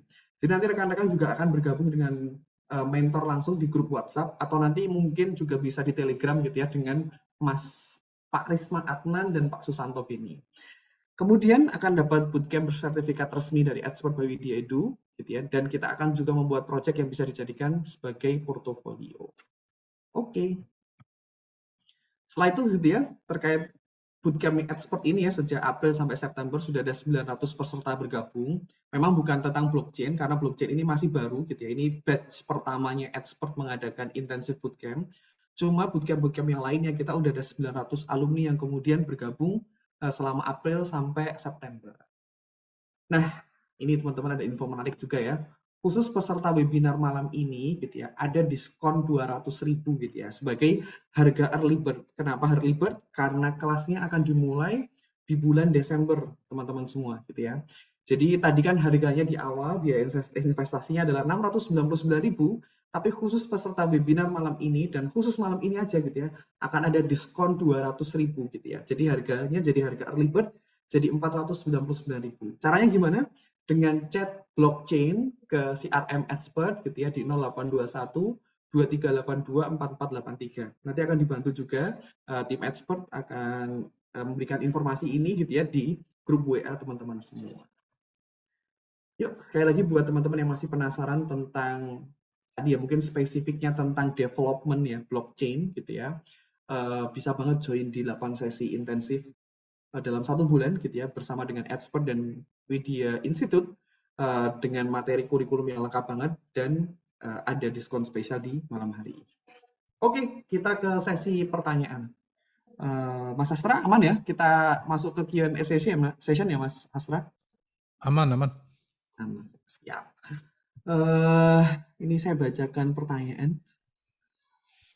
Pertama dari Mas Danu. Kak, kenapa milih belajar dengan Ethereum dibanding blockchain lainnya? Apakah shifting antara bahasa development beda blockchain itu mudah? Itu Mas Sastra pertanyaannya. Kenapa milih Ethereum? Karena ini yang paling populer ya. Jadi kalau satu cari resource-nya juga lebih gampang, terus dukungan komunitasnya juga cukup banyak. Kalau soal shifting, nggak terlalu susah sebenarnya ya antar blockchain. Justru sebenarnya yang susah itu mengubah paradigma ya. Jadi kalau paradigma kita selama ini contohnya terbiasa di aplikasi web tuh pada umumnya, jadi itu butuh sedikit mengubah paradigma gitu. Apalagi kalau mungkin udah lama di sana gitu, udah senior gitu. Karena pertanyaan yang muncul, kenapa jadi ribet gitu? Kan bisa pakai database biasa aja gitu. Kenapa harus yang beginian gitu? Jadi lebih ke, kalau aku bilangnya inner critic ya. Jadi ketika kita udah terbiasa di satu hal, kemudian dikasih hal baru, biasanya akan ada inner critic itu. Kenapa mesti begini sih? Karena kita udah punya pengalaman yang mungkin cukup lama atau cukup banyak dengan cara yang lain gitu. Bisa juga sebenarnya gitu. Justru lebih sulit rasaku di mengubah paradigma ya. Kalau hanya untuk beradaptasi dengan sintaks gitu, nggak terlalu lah. Dan memang itu hal yang wajar di dunia engineering ya. Kita harus bisa berpindah-pindah bahasa, itu hal yang wajar gitu. Thank you. Oke, terima kasih Mas Sastra. Waduh, ini saya coba merangkum, tapi sekali lagi mohon maaf kalau nggak pas gitu ya. Dia Ethereum memang ya paling terkenal lah kayak gitu ya, paling populer saat ini Ethereum kayak gitu. Terus terkait shifting untuk bahasa pemrograman gitu ya, development beda blockchain itu mudah apa enggak, tergantung paradigma gitu ya, tergantung mindset kita tuh teman-teman. Apakah kita mau membatasi mindset kita atau kita mau belajar terus nih gitu, ngasah terus. Ya gitu. Semoga terjawab ya Mas Danu. Terus ada pertanyaan lagi dari Mas Ibrahim. Kalau Ethereum sifatnya immutable, semoga aku nggak salah bacanya nih, immutable, atau tidak bisa dihapus, bagaimana ke depannya jika ada kesalahan kode, apakah tidak bisa dihapus atau direvisi? Gitu Mas Nggak Astra. bisa. Nah itu dia. Justru itu fitur security-nya gitu. Nah makanya untuk rilis suatu smart contract itu kita lebih hati-hati umumnya. Dan memang smart contract itu didesain kan simple, nggak seribet kalau kita buat API pada umumnya ya. Sebagai contoh ya, kalau kita buat, katakanlah kita mau buat smart contract untuk token baru gitu. Nah, fungsi-fungsi yang ada di situ itu nggak banyak. Contohnya transfer, send, minting. Minting itu untuk menambah ininya kan, jumlahnya gitu. Jadi itu hanya beberapa gitu, beberapa fungsi gitu. Dan untuk ngerilis suatu smart contract itu biasanya yang akan dipakai publik banyak itu prosesnya, lamanya itu di proses review, termasuk juga review code, supaya nanti gas fee-nya itu gak terlalu tinggi, termasuk juga security-nya. Nah, tentang bisa diupdate atau enggak, sebenarnya ada caranya. Nah, gimana cara ngupdate-nya gitu. Jadi, umumnya pakai metode proxy gitu ya. Itu nanti bisa dipelajari ketika lebih advance, tapi secara umumnya memang smart contract itu didesain immutable. Karena kalau berubah-berubah terus, justru kita makin khawatir. Contoh kita buat kontrak, karena dalam dunia blockchain itu kan sebisa mungkin anonim ya. Kita nggak perlu tahu siapa teman kita bertransaksi gitu. Kita nggak perlu tahu siapa yang buat, kita hanya perlu lihat. Smart contract itu biasanya public, kita bisa lihat gitu. Kita hanya perlu tahu kontraknya apa, dan itu jadi jaminan untuk kita itu nggak akan berubah gitu. Kalau itu bisa berubah-berubah, wah gawat dong. Justru makin takut kita gitu, karena ini decentralized gitu, bukan, kalau contohnya kita pakai aplikasi centralized, berubah kan kita masih bisa hubungi supportnya siapa gitu. Kalau decentralized siapa mau dihubungi gitu. Gitu kira-kira. Jadi itu fitur security-nya sebenarnya. Mudah-mudahan menjawab ya. Oke, Mas Sastra. Waduh, itu menarik ya. Paradoks sih, menarik ya. Jadi, eh immutable-nya dibuat biar lebih aman gitu. Ya itu malah fitur security-nya di situ gitu ya. Jadi itu menarik ya. Sorry, aku awam jadi agak terkesima nih teman-teman. Oh gitu ternyata kayak gitu. Oke, menarik. Izin lagi ya Mas. Banyak nih pertanyaan Mas. Siap-siap. Wah, aku coba pilihin lagi.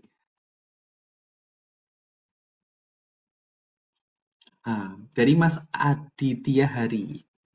Bagaimana pendapat Mas Sastra tentang Ethereum merge POW to POS? Apakah good or bad? Dan bagaimana pengaruhnya buat komunitas di masa depan? Yang pasti good ya. Karena itu pekerjaan bertahun-tahun sebenarnya, dan bahkan delay-nya lama gitu, karena memang pengerjaannya sulit gitu. Sulitnya karena ini menyangkut sekali lagi keamanan gitu. Kalau kita bercerita Ethereum, dia jagonya di security, bukan di kecepatan. Nah, kalau mau cari cepat biasanya kita nggak Ethereum. Nah, tadi yang sempat aku mention, kalau mau aman, maka yang kita korbankan adalah kecepatan. Kalau mau cepat, yang kita korbankan adalah keamanan gitu. Nah, itu salah satu selling point dari Ethereum. Jadi tentang merge, menurutku itu makin bagus ya. Sebenarnya itu udah ditunggu cukup lama. Memang prosesnya nggak bisa sebentar, karena network blockchain itu nggak boleh mati. Nah, itu susah tuh.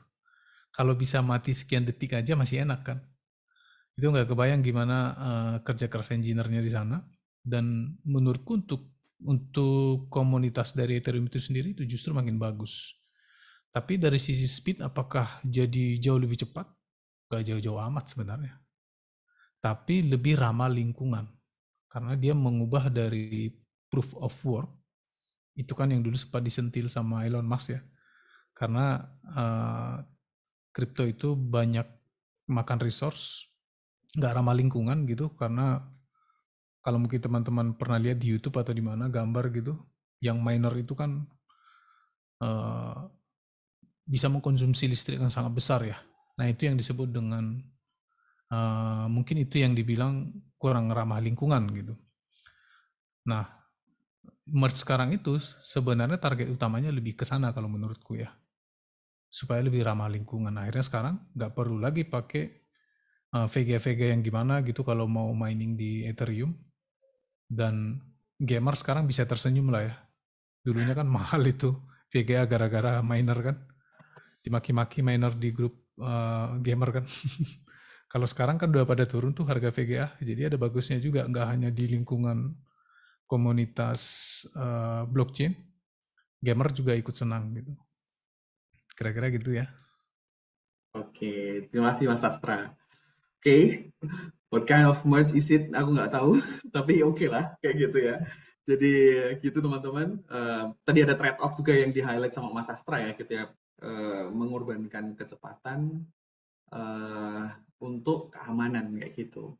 Terus kalau ditanya tadi ya simpulannya sih gampangnya menurut Mas Sastra ya merge ini tuh bagus gitu. Guys, ngono. Karo keluar Jawanya nih. Yang penting gamers tadi ya, gamers lebih happy gitu aja. Tuh, penting di highlight gitu. Terima kasih Mas Sastra. Oke, lagi pertanyaan. Aku nih, kayak ini deh. Dari Mas Andri Setiadi. Smart contract bisa menghandle apa saja untuk teknologi blockchain ini dan dituju kepada siapa smart contract yang kita buat, apakah untuk lembaga perusahaan yang mengelola network blockchain tersebut? Gitu Mas Sastra.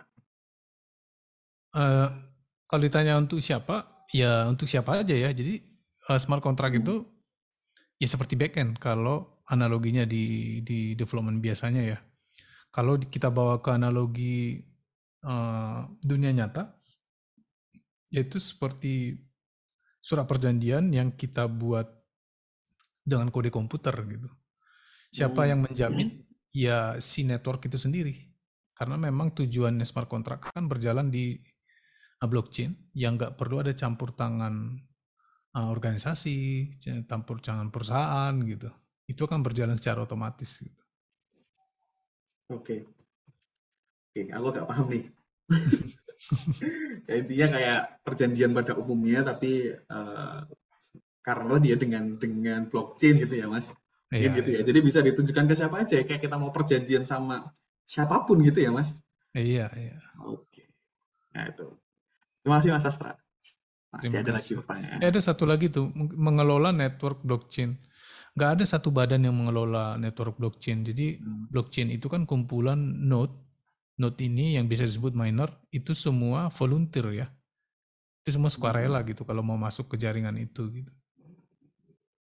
Yep. Ya sebagai, kan tentunya orang nggak mungkin dong percuma mereka udah beli device segala macam tapi masa sukarela gitu doang gitu. Nah sebagai timbal baliknya yang miner itu kan dapat aset gitu.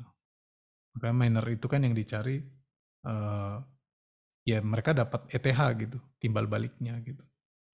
Jadi nggak ada satu perusahaan yang punya Ethereum, yang punya itu ya semua gitu.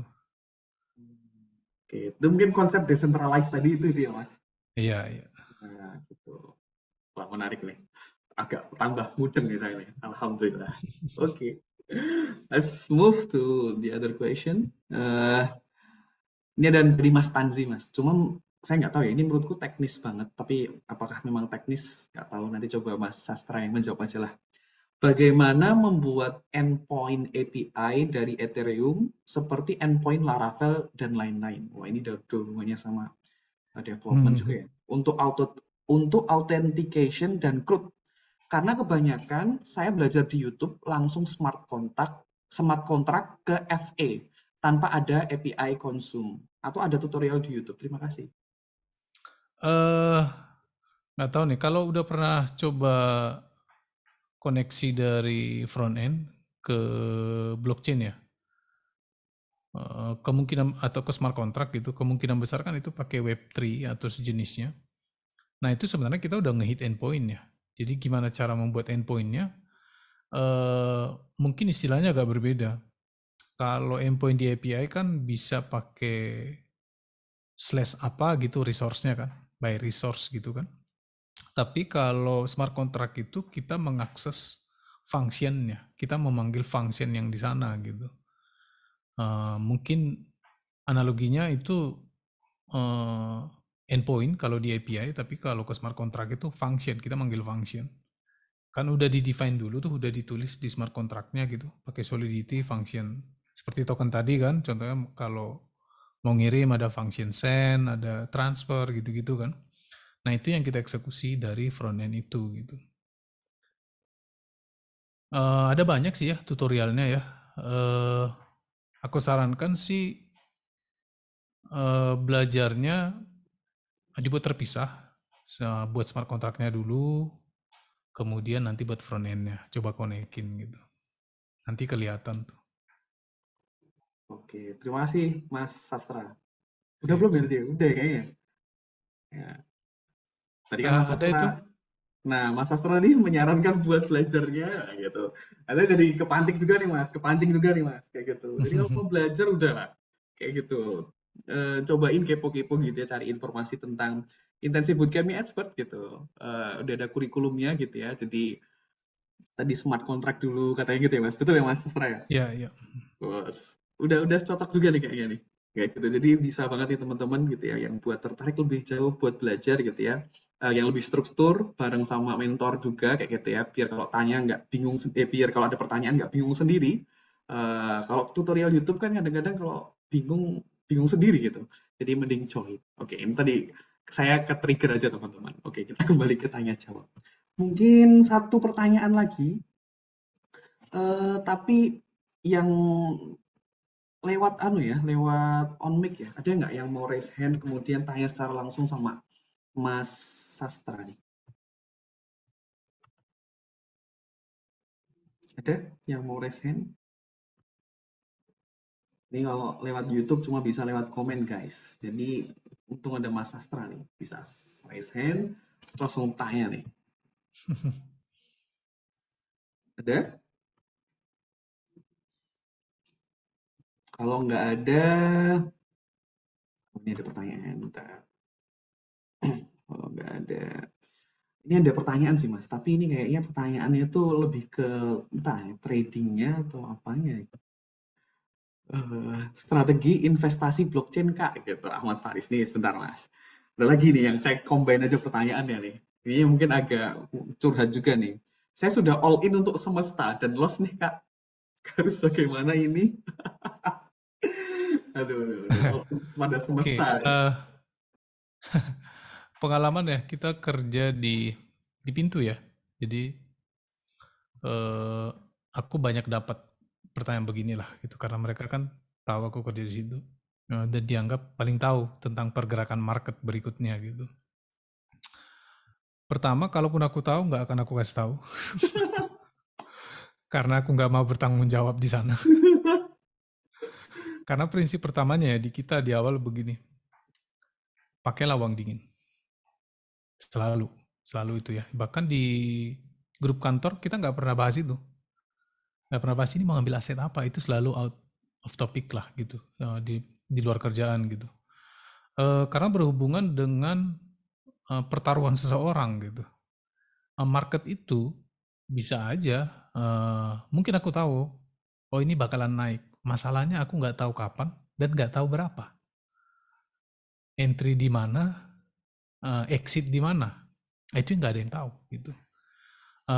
Mungkin bisa kasih prediksi-prediksi yang tidak bertanggung jawab. Kenapa aku bilang tidak bertanggung jawab? Karena pasar itu nggak bisa ditebak ya. Dalam jangka panjang mungkin kita bisa kasih prediksi. Contohnya, ini akan naik lagi nih, lihat aja 1-2 tahun lagi. Tapi entry-nya di mana kita nggak tahu. Exit-nya di mana kita nggak tahu. Nah, saranku adalah bagi yang udah loss, nah ini jadikan pelajaran aja. Hampir semuanya pernah loss. Apalagi yang kemarin ikut pas hype itu, aku jamin sampai hari ini masih loss. Nah, kalau seperti di kami dulu yang disarankan itu adalah DCA ya. Jadi itu seperti menabung. Jadi nggak peduli naik turun. Memang kita udah sisihin gitu. Jadi kita setiap gajian, memang kita udah sisihkan yang kita anggap uang dingin. Yang kita kalau hilang itu nggak masalah lah gitu. Nah itu kita tabung, kita tabung, kita tabung. Dan aku udah lakukan itu bertahun-tahun sampai hari ini. Aku nggak peduli naik turunnya. Bahkan harga tadi aku baru cek. Waktu tadi bagi materi berapa ya harga sekarang. Karena memang aku nggak pantengin, stres aku liatinya. Nanti kalau kuliah turun aku stres kan. Gitu. Nah, dan ternyata setelah sekian tahun, memang ada saatnya naik, ada saatnya turun. Itu bisa nge-cover semuanya gitu. Jadi mungkin spill sedikit, tapi aku nggak akan spill angka ya. Dari beberapa tahun ini aku invest di kripto dengan sekian persen dari penghasilanku, aku invest ke sana. Itu returnnya kalau ku hitung-hitung sekarang mungkin kayaknya udah bisa 400-500%. Padahal lagi drop loh ini kripto gitu. Karena ada saat naik, ada saat turun gitu. Jadi kalau main di kripto, karena aku bukan trader dan aku juga orang emosional gitu. Baper kan kalau lihat aset kita turun, aduh hilang uangku gitu kan. Nah, sebenarnya nggak hilang kalau belum dijual kan. Ya tetap masih di situ gitu. Kalau kita jual baru hilang. Nah kalau aku memang strateginya panjang.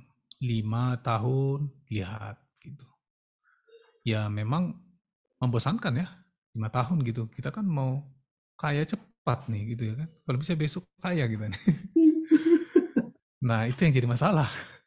Kalau mau kaya cepat nggak tahu tuh. Tapi strategi apa invest dan aku akan bilang ada 3 yang mungkin nggak 3 deh 2 ya yang akan selalu aku invest setiap bulan, Bitcoin dan Ethereum. Itu akan selalu kubeli dalam kondisi apapun. Karena ini kalau Bitcoin itu ya mother of cryptocurrency ya. Kalau Ethereum mother of debts gitu. Jadi kalau Bitcoin itu bisa dianalogikan emas, kalau Ethereum itu analogikan minyak. Jadi selagi masih ada dunia kripto, aku rasa yang dua ini masih tetap ada. Dan aku nggak berencana ngambil itu dalam 1-2 tahun ke depan. Dan jangan berinvestasi all in lah di kripto gitu. Diversifikasilah ke hal-hal lain kan. Kalau berani invest di high risk, ya harus berani juga nanggung risikonya kan. Atau kalau nggak mau risiko, ya memang siap nunggu lama. Jadi itu aja sih saranku ya. Karena ini berulang kali sering ditanya juga. Aku nggak akan ada bisa ngasih sesuatu yang... Aku juga kadang invest yang high risk, tapi aku nggak berani ngasih tahu ke orang. Takutnya aku diikutin. Rugi dia nanti kan. Jadi pertama, pakai uang dingin. Bitcoin dan Ethereum itu udah benar, menurutku ya. Kalau main di koin-koin yang baru dan segala macam, itu eksperimental, atau mungkin karena aku percaya dengan projectnya, kenal dengan foundernya, dan yang lain-lain gitu. Tapi tetap aku harus sudah siap rugi. Dan diversifikasi lah gitu. Kadang memang sebenarnya udah untung gitu, tapi tunggulah naik bentar lagi gitu, tiba-tiba down kan. Kan sering juga begitu. Nah, di sana memang butuh kecerdasan emosional juga sih ya. Intinya yang pertama pakai uang dingin. Kalau nggak dingin nggak usah lah. Mending nggak usah. Gitu kira-kira ya. Thank you. Oke. Terima kasih Mas Astra. Aduh, ini menarik banget ya. Ini langsung orang dalam nih bahkan gitu ya. Ternyata nggak pernah dibahas tuh di grup-grup WA atau apapun tuh kayak gitu. Jadi ini memang ya urusan pribadi masing-masing. Tapi tipsnya Ya, tadi menarik loh. Uang dingin. Saya sebetulnya Mas belum pernah sih invest di kripto sama kayak gini gitu belum pernah. Tapi habis ini aku jadi pengen kayaknya gitu. Tapi ngecek cobalah. dulu. Ada Cek uang di aja podcast dulu. kan tadi katanya gitu Mas. Seenggaknya dapat experience-nya kan. Hmm. Jangan banyak-banyak. Puluhan ribu aja udah cukup hanya untuk Nest kan. Hmm. Oke, cocok Mas Astra. Jadi Sip, sip. tipis-tipis gitu ya. Terus tadi spill tipisnya gitu ya. Kalau yang udah tak catat banget nih gitu ya, udah tak catat banget. Itu tadi Bitcoin sama Ethereum. Bitcoin kayak emas, Ethereum kayak minyak. Udah dikit-dikit pakai uang dingin kayak gitu. Ya. Kayak gitu. Harus cerdas emosi teman-teman yang. Jadi kalau yang nggak cerdas emosi hati-hati lah gitu. Apalagi terus all in semesta gitu ya, bisa bisa pindah alam loh kayak gitu. Kayak gitu. Jadi kita Lebih enak itu jadi developernya aja. Udah pasti dapat duit. nah lagi nih di trigger lagi aku nggak suka mas ini trigger nih. Kalau mau jadi developernya belajar teman-teman kayak gitu. Oke, Investasi di ilmu aja. Kalau waduh, kita developer ya, ilmunya aja investasi. cocok Mas Astra. Sepakat banget lah. Oke, mungkin itu ya teman-teman, rekan-rekan semua akhir dari sesi tanya jawab. Tapi aku pengen nih Mas Astra mau ngasih tugas mendadak gitu. Kasih closing statement nih Mas. Pesan buat kita nih yang mungkin mau coba kepo-kepo atau belajar tentang Ethereum kayak gitu Mas. Mas Sastra ada closing statement. Oke, tadi aku udah sempat mention juga ya. Sebenarnya peluang di masuk ke dunia blockchain itu masih luas ya. Bisa jadi ini entry point untuk hal-hal selanjutnya yang lebih besar, contohnya metaverse. Jadi karena belum terlalu mainstream juga kan, dan akan ke sana arahnya. Jadi sebagai eh, mungkin bocoran ya, Facebook itu kan all out di metaverse kan, memang jadi meta gitu. Semuanya jadi meta. Nah, dan akan metaverse pada akhirnya. Dan gak hanya Facebook, yang lain-lain juga gitu kan. Investnya gila-gilaan loh gitu. Nah, metaverse itu salah satu komponennya adalah blockchain. Entah itu jaringan mereka sendiri atau yang lain-lain gitu. Jadi menurutku ini entry point yang cukup bagus untuk membuka peluang-peluang yang lain gitu kan. Bahkan sebenarnya kalau kita mau investasi juga, kalau aku malah lebih baca white papernya dulu. Dimulai dari situ dulu gitu, baru yang lain-lain. Jadi aku rasa teman-teman eh, ini waktu yang tepat ya. Jadi sekarang kan lagi crypto winter tuh. Nah justru di sini kita persiapan. Ketika nanti dia udah naik lagi, ya kita memang udah siap gitu, udah siap tanding lah, siap tarung lah kita gitu. Gitu kira-kira. Thank you.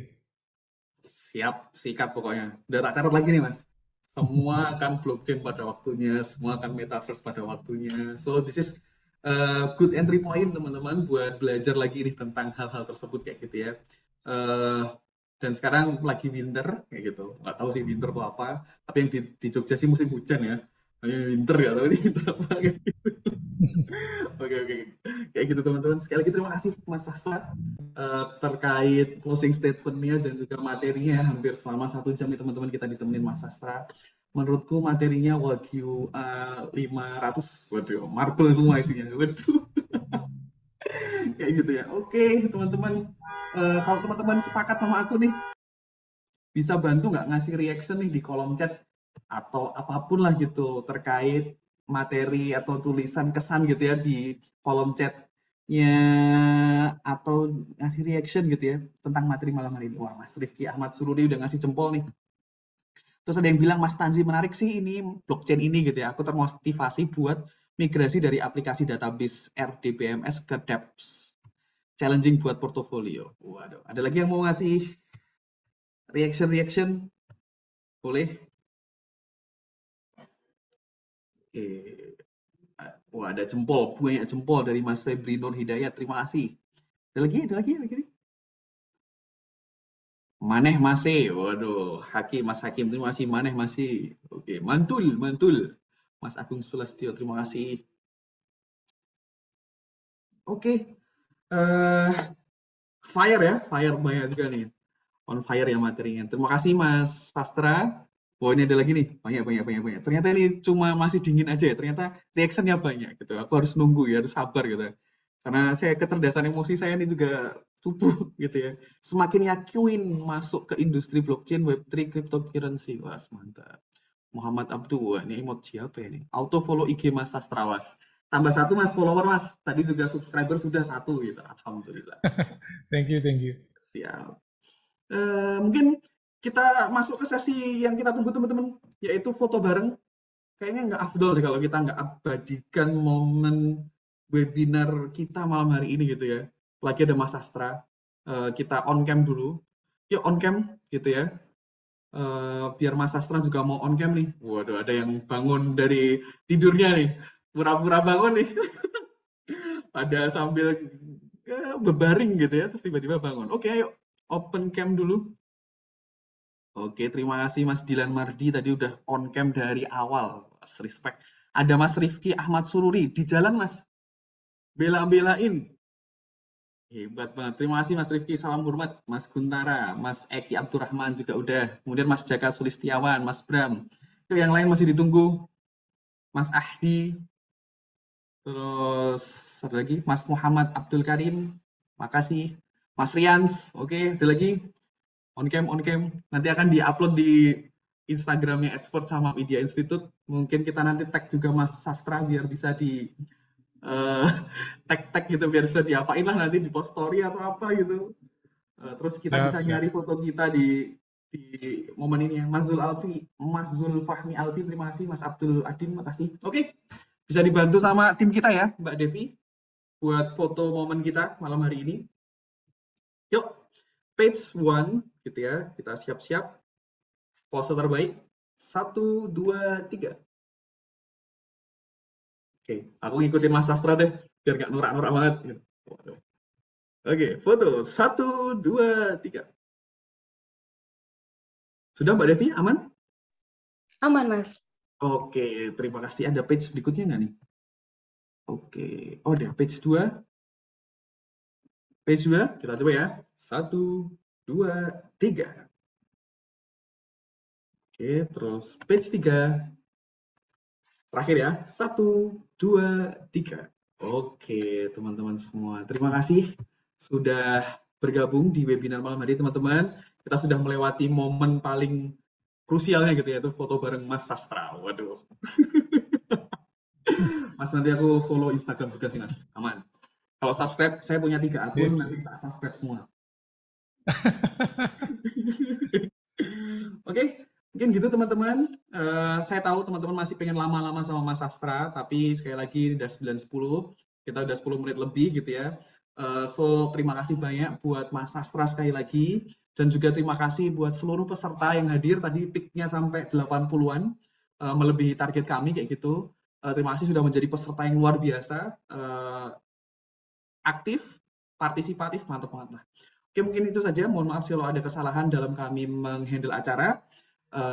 See you later di webinar-webinar kami. Let's be an expert with expert. Assalamualaikum warahmatullahi wabarakatuh. Selamat malam. Ya, Mas.